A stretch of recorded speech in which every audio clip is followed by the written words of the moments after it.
Okay, today we're going to make a presentation of my portfolio.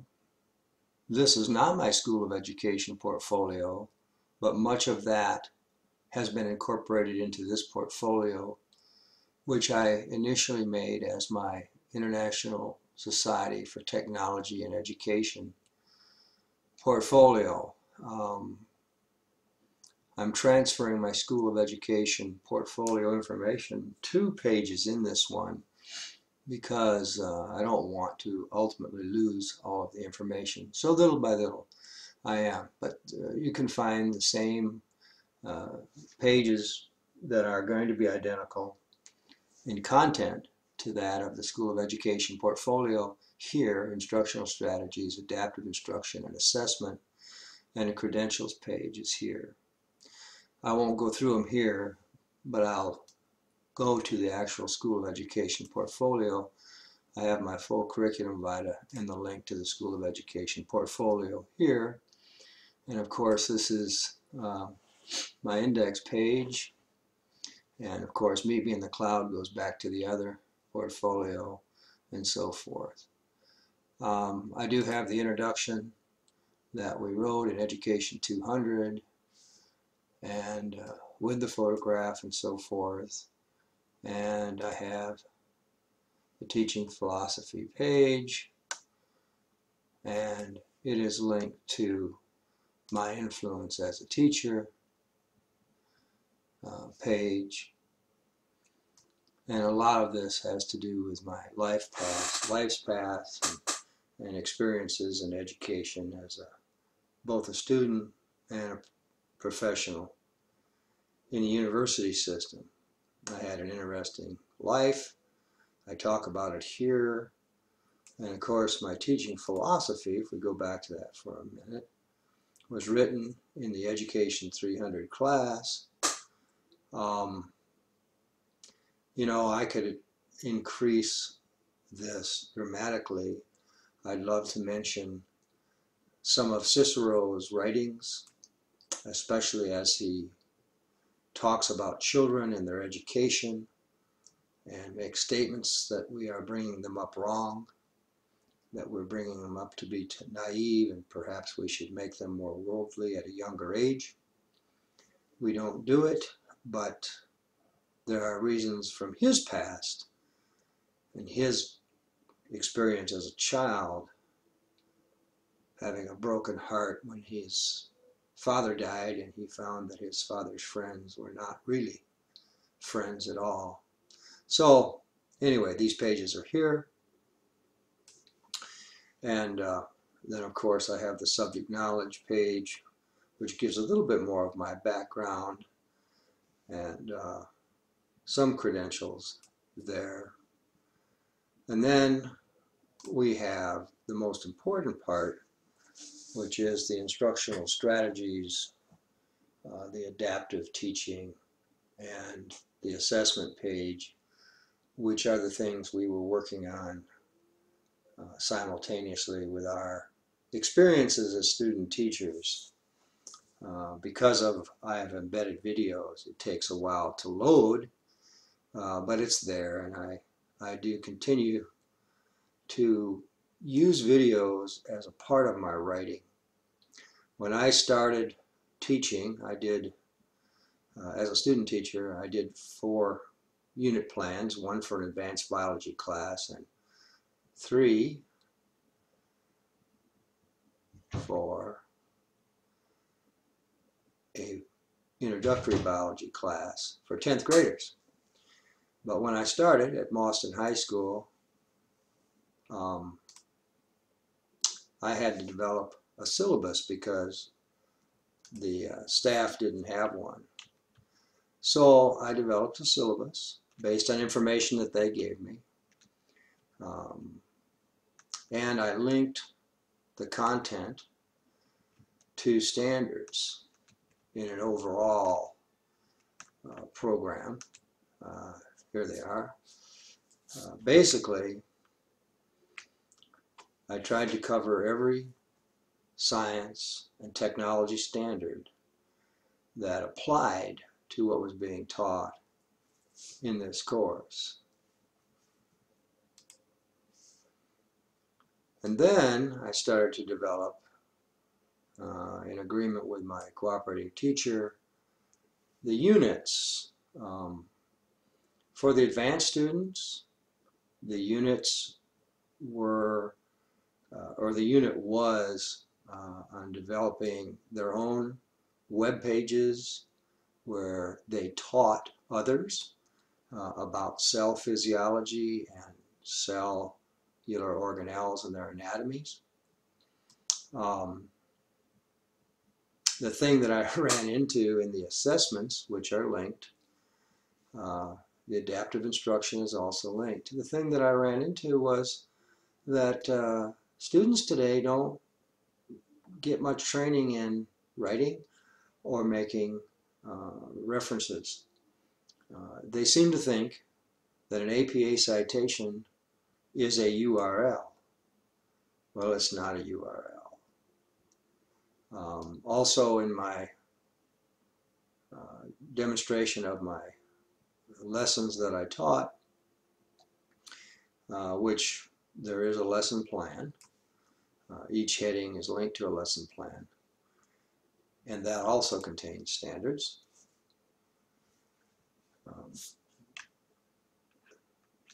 The objectives, the standards, and so forth. In addition to that, I do embed videos, which are videos of my actual teaching in the class. Either work on the smartboard or work in actual labs that we conducted with the students. And there are also some videos in the adaptive instruction page. We go to that. So some of these videos were made specifically to adapt to the needs of students who had special circumstances. In one case, one of our students really wasn't a reader, but even his parents talked about how he could learn by listening multiple times to information. So we created some screencasts in a class wiki so that he could go home, or others could too, and review the lessons and review lessons that were on the smartboard, or even whole complete class lessons. I had students film me teaching so that these lessons could be made available, and I think I would like to do that with every lesson I teach, and have one for every day for a plan for a term, along with complete lesson plans and screencasts and audios to go along with those that could be used by substitutes as well as by parents and students at home. So all of this is put together in the way that I think I was supposed to do it. And there are links back to the teaching standards for each adaptation. But there are no adaptations here really for specific adaptations for the advanced biology. But what there are is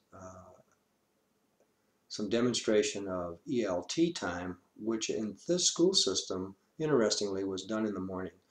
And based on my experiences in other school districts, I think that doing this in the morning was really a good deal. I saw more progress in ELT work in the morning than I've ever seen in a late afternoon ELT. Finally, I have my assessment page and a reflection for each set of assessments. I do not have a reflection for each individual assessment because it would have taken too long to do it. But I especially, in my reflections, talk about the summative assessments and problems that some students have with assessments, and things that I learned about assessments. So they're there. In Unit 4, I have a reflection I'd like to share with you because I think it's important. So here is a distribution of test scores that was typical for every summative exam that we gave. And it reflected the homework and work ethic patterns of the students. You'll notice at the bottom there is a cluster. And that cluster was the same for every test. And every student in the class saw this day after day after day. It was left on the board. And everybody knew who the students were who were at the bottom. And everybody knew who the students were who were at the top. Now, I think we were creating a class structure in our class subconsciously and wrongly. I think we were telling the students who had problems learning, whether it was because of their behaviors or because they had learning disabilities, doesn't matter. I think we were telling them they were no good. And I think that by allowing them only to retest for a total maximum score of 70 was also telling them that not only were they no good, but we were not going to ever allow them to become better. That no matter how hard they tried, they were losers. I think this was psychological damage, and I don't think it was a good thing to do. I will never do this to students. I will help them to join the group at the top because I think they all belong at the top. And I think I can get them there. If they are wanting to be there, then I know I can get them there.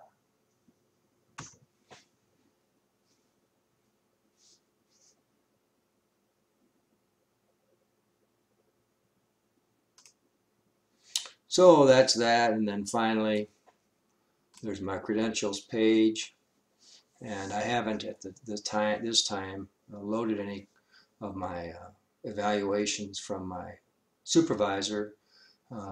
It is December 7th or so, and I haven't gotten them yet, and I don't have any from my cooperating teachers yet. I will have one before you see this presentation, and it'll be loaded and I can demonstrate it if necessary.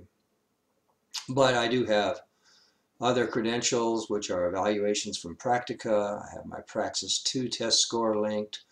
I have online teaching certifications linked. And so this will be completed shortly, although I don't expect to have very many letters of recommendation since I didn't really spend any time with principals at the schools where I was a student teacher, and because my first cooperating teacher was forced to have a student, the principal who forced him to left, and so he didn't feel obligated to follow up and do his part, but he tolerated me and he was pretty nice to me otherwise. And I did a lot of teaching for him so that he could go hunting. Yeah, so Merry Christmas.